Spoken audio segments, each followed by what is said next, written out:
Hello everyone, good evening to all. जैसे कि आप सभी को पता है, फार्मेसी काउंसिल ऑफ इंडिया ने नोटिफिकेशन जारी की है approval process for 25 to 26 session के लिए, नेक्स्ट एकेडमिक ईयर के लिए।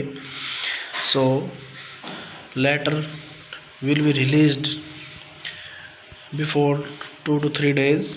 So we will discuss regarding the approval process for next academic year, that is 2025 to 2026, for all new and old colleges who are applying for first time or which are running already. So opening of PCI portal for pharmacy institution for consideration of approval for academic session, next academic sessions। जैसा कि आप सभी को पता है कि हर साल every year PCI will release the notification regarding for applying for next year approval every year. So PCI portal now for the session next academic year also opened, which is start from 18th December and last date is 15th January 2025। 18 दिसंबर से portal start हो चुका है, 15 जनवरी 2025 तक इसके apply करने की last date है। तो कौन कौन से कॉलेजेस में अप्लाई कर सकते हैं? कंटिन्यूएशन ऑफ अप्रूवल, जो ऑलरेडी पहले से पुराने कॉलेजेस हैं उनको कंटिन्यूएशन अप्रूवल लेनी होती है तो वो अप्लाई करेंगे। कोई न्यू कोर्स अप्लाई करना चाहता है वो अप्लाई कर सकते हैं। रेज इन एडमिशन के लिए कोई करना चाहता है कि एडमिशन की जो सीट्स हैं वो इनटेक इंक्रीज करना चाहते हैं तो वो कॉलेजेस अप्लाई कर सकते हैं। और बहुत सारी सर्विसेज हैं, सर्विस लाइक बहुत से ऐसे कॉलेज हैं जो अपना नाम चेंज करना चाहते हैं, कॉलेज का change in name, change in address, change examining authority को चेंज करना चाहते हैं। चेंज ऑफ एग्जामिनिंग अथॉरिटी का मतलब है कि पहले आप किसी और यूनिवर्सिटी के अंडर आपका कॉलेज का चलता है, अब आप किसी और एग्जामिनेशन बॉडी या किसी और यूनिवर्सिटी से आप अपने कोर्स को चलाना चाहते हैं तो उसको आप चेंज करना चाहते हैं एग्जामिनेशन बॉडी को। इसका ये मतलब है change of hospital, closure of course को बंद करना चाहते हैं, क्लोजर ऑफ किसी कॉलेज को बंद करना चाहते हैं, या ट्रस्ट या सोसाइटी का नाम चेंज करना चाहते हैं, contact detail user name change करना चाहता है, या किसी दो कॉलेजेस को आप मर्ज करना चाहते हैं, उसके लिए भी आप अप्लाई कर सकते हैं। और ये जो अप्लाई करने की जो 9 कॉलम्स हैं ये थ्रू आउट द ईयर चलती रहती है सर्विस, ये पूरा साल ये ओपन रहती है, आप कभी भी इसके लिए अप्लाई कर सकते हैं। बट एक्सटेंशन के लिए, न्यू कॉलेज के लिए, न्यू कोर्स के लिए और रेज इन एडमिशन के लिए तो आपको एक ही बार अप्लाई करना पड़ता है, जो इसकी डेडलाइन दी होती है विद इन स्पेसिफाइड जो टाइम पीरियड होता है उसके ही अंदर आपको अप्लाई करना होता है। क्लियर? यदि आगे हम बात करें कि कौन सी स्कीम को आपको फॉलोअप करना है जब आप SIF फिल करते हैं PCI पोर्टल पर, और SIF फिल करते समय आपको जो भी डॉक्यूमेंट अपलोड करते हैं वो बिल्कुल क्लियर PDF होनी चाहिए, बिल्कुल क्लियर, क्योंकि उसी के भी आप पर आपकी डेफिशिएंसी कंप्लायंस में रिलीज़ की जाती है।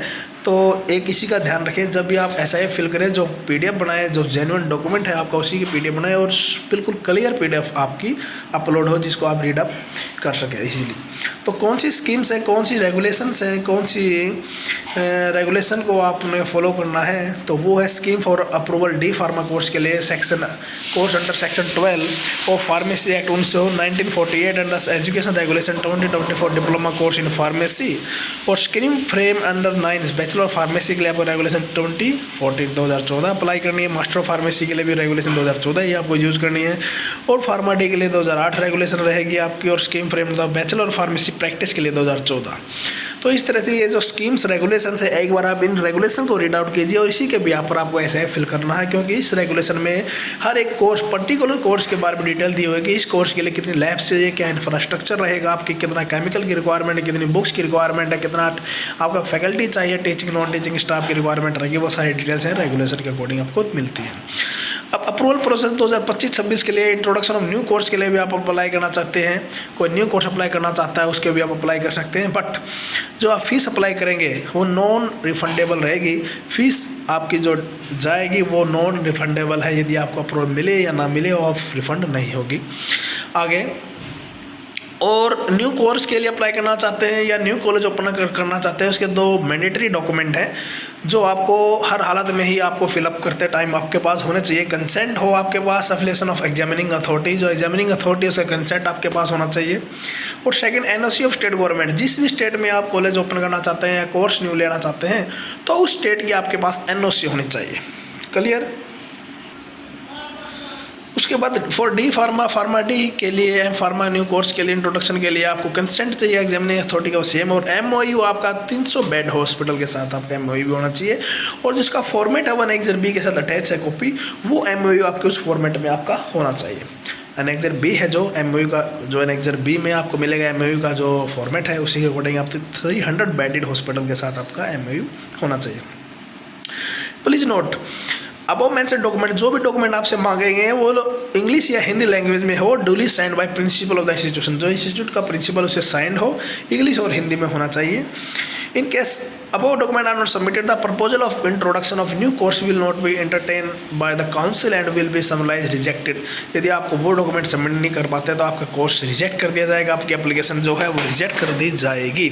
अब बात करते हैं raise in admission. Raise in admission की बात करते हैं। Please note that the number of admission are raised, जो आप कितने आप एडमिशन इंक्रीज करना चाहते हैं, आपका पर्टिकुलर कोर्स कोई चला हुआ है, सपोज करो आपके पास बी फार्मा है और बी फार्मा की 60 सीट है, यदि आपकी इनटेक इंक्रीज करना चाहते हैं तो कितनी सीट इनटेक करना चाहते हैं वो आपको फिल करनी होगी। तो ये मैंडेटरी है कि ये ऐसा नहीं है कि हर कोर्स में आप सीट इनटेक है जो इंक्रीज कर सकते हैं। जैसे कि डी फार्मा में जो आपकी सीट इनटेक रहेगी वो 60 की 60 ही रहती है, उससे इंक्रीज नहीं होगी। बी फार्मा की जो सीट इनटेक रहेगी वो 60 से 100 हो सकती है, 60 और 100। एम फार्मा के लिए 15 रहती हैं, फार्मा डी के लिए 30, फार्मा डी 10 और बी फार्मा प्रैक्टिस के लिए 40 सीट्स ही रहती है। इसमें आपकी इनटेक नहीं इंक्रीज होगी। क्लियर? तो एक स्पेसिफिक गाइडलाइन है पीसीआई की, जो सीट्स है सिर्फ वो बी फार्मा में इंक्रीज कर सकते हो आप, 60 से 100 सीट सिर्फ बी फार्मा में कर सकते हैं। बाकी जितने भी कोर्सेज हैं डी फार्मा, फार्मा डी और बी फार्मा प्रैक्टिस, उसमें जो मिनिमम सीट्स हैं वही सीट्स आपकी परमिटेड रहेंगी, उसमें आप इंक्रीज नहीं कर सकते। क्लियर? काफ़ी कॉलेज क्या करते हैं, वो बिना कुछ जाने अप्लाई कर देते हैं और फीस फिर उनकी कट जाती है, फीस वैसे वेस्ट होती है। सिर्फ बी फार्मा में आप सीट इंक्रीज कर सकते हैं 60 to 100। For consideration of raise in admission, wherever applicable, the institution shall apply for the same as per regulation के अकॉर्डिंग आपको अप्लाई करना है और विद इन टाइम पीरियड के अकॉर्डिंग आपको इसको सबमिट करना है। सर्विसेज चार्ज रहेगा वो भी नॉन रिफंडेबल रहेगा। सर्विसेज आपके जो 9 पॉइंट्स मैंने अभी डिस्कस किए थे वो through out the year open रहेंगे, कभी आप अप्लाई कर सकते हैं। जो रेगुलेटरी चार्जेस आपको पे करने हैं वो NEFT, RTGS, SBL के द्वारा आप कर सकते हैं, और मल्टीपल पेमेंट गेटवे भी दिए हुए हैं, किसी को भी आप चूज़ कर सकते हैं जब भी आप पेमेंट करेंगे। जीएसटी है जो वो आपको पे करनी होगी, जो एक फ़ीस पीसीआई की है उस फीस पे प्लस आपको जीएसटी कर लेनी है। 18% जीएसटी आपकी रहेगी, वो ऐड करके ही आपको पे करनी होगी। ऑटोमेटिकली जो पोर्टल है वो अपने आप ही फीस शो करेगा। फिर आपको क्या करना है, जो SIF है 15 जनवरी से पहले हर हालत में आपको फिलअप करना है। लास्ट डेट एक्सटेंड नहीं होगी ऐसा बोला जाता है, क्योंकि बट लास्ट टाइम और उससे लास्ट टाइम भी जो डेट है एक्सटेंड हो गई थी, बट आप मान के चले इस बार काफ़ी टाइम दिया गया है, 18 से लेकर और 15 जनवरी तक, नियर अबाउट 1 मंथ का टाइम है आपके पास अप्लाई करने का, तो विद इन टाइम इसको अप्लाई करें। फिर आपके पास जो institution that already approved by PCI for conduct of course approved under section 12 for registration as a pharmacist program have to mandatory apply on the PCI portal, submitting all information relating document pharmacy regulator for the consideration of approval. Mandatory submit the application form, pay charges, no admission year। यदि आप इसको submit नहीं कर पाते हैं, payment नहीं कर पाते हैं, ऐसा नहीं सबमिट करेंगे तो आपका जो नो एडमिशन ईयर में आपका काउंट हो जाएगा। और रजिस्ट्रेशन फैकल्टी का भी आपको करना है। और अब बात करते हैं मैंडेटरी SIF फिल करते समय जो बेसिक और मिनिमम मैंडेटरी सेटअप है आपको उसको फॉलो करना। Teaching staff details, name, qualification, specialisation और ईयर ऑफ एक्सपीरियंस, ये आपके डिटेल आपको मैंडेटरी है SIF में आपके होना चाहिए। सैलरी जो पेड करते हैं टीचिंग स्टाफ को ड्यूरिंग लास्ट फाइनेंशियल ईयर में 2024-25 में, वो आपके पास होना चाहिए। Staff names that are reflected institution as a PCI circulation copy of which is enclosed annexure D के साथ will not be counted to the number of staff of the particular year. इस कहने का क्या मतलब है, एक लेटर 9/10/2013 को एक नोटिफिकेशन जारी की गई थी कि through out the academics year two year एक स्टाफ काउंट होता है। सपोज करो कोई स्टाफ मेंबर बीच से ड्रॉप आउट कर जाता है और किसी और इंस्टीट्यूशन और कॉलेज का ज्वाइन करता है तो वो स्टाफ है वो काउंटेबल नहीं होगा।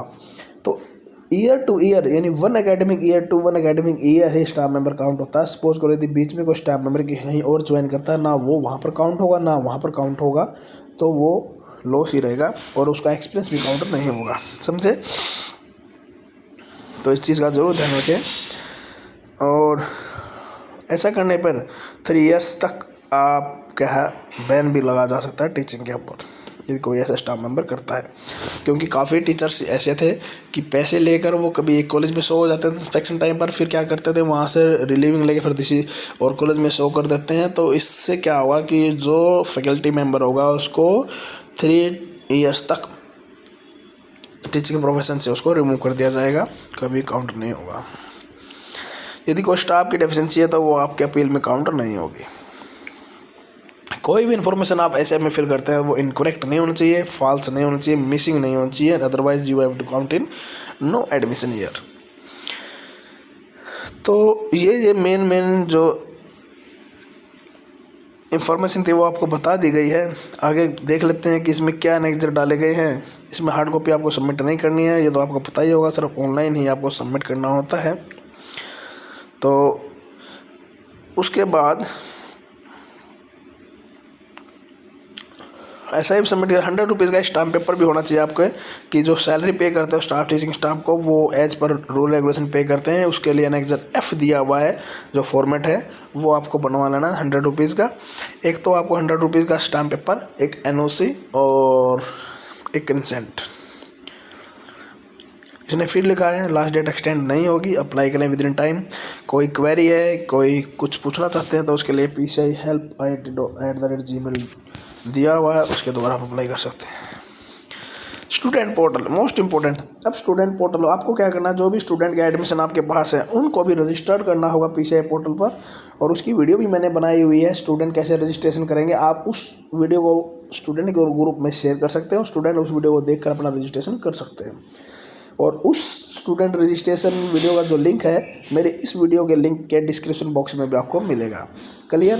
स्टूडेंट के हैं जो आपके स्टूडेंट किसी भी कॉलेज कोर्स में हैं, pharma D pharma B pharma, उसको PCI पोर्टल पर रजिस्ट्रेशन करना ही होगा।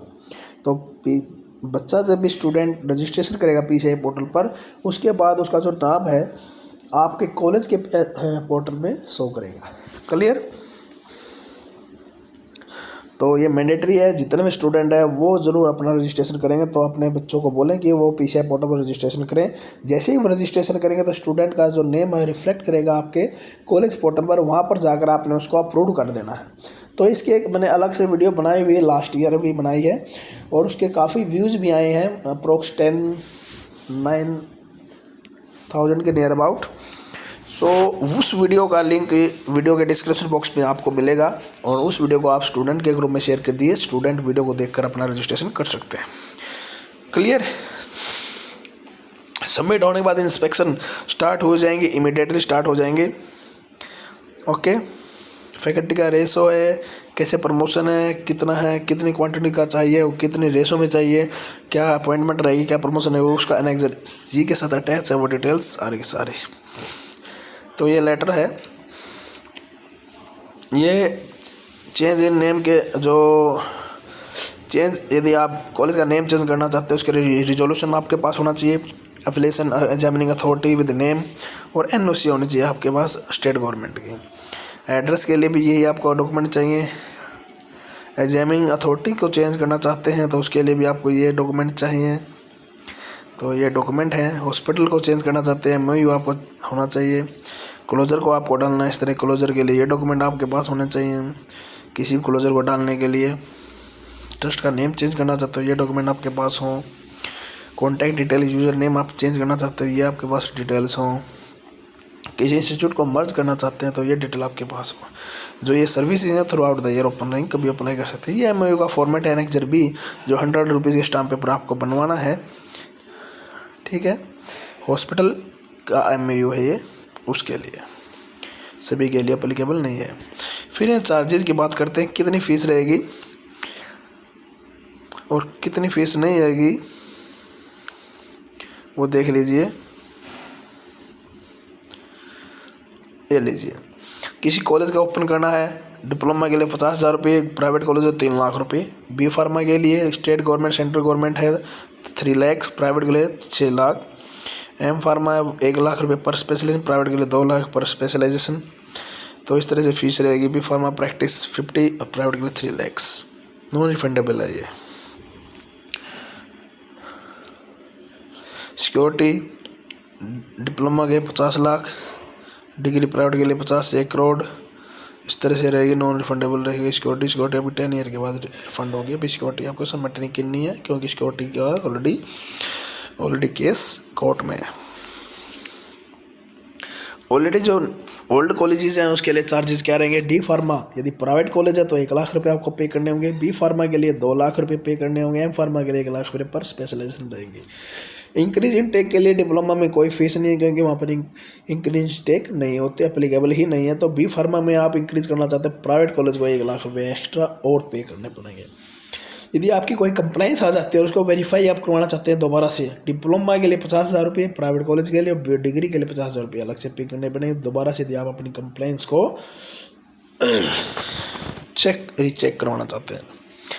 चेंज और नेम, ट्रस्ट नेम, 50,000 फीस ये रहेगी हर उसके लिए जो भी आप चेंजेस करना चाहते हैं उसके लिए।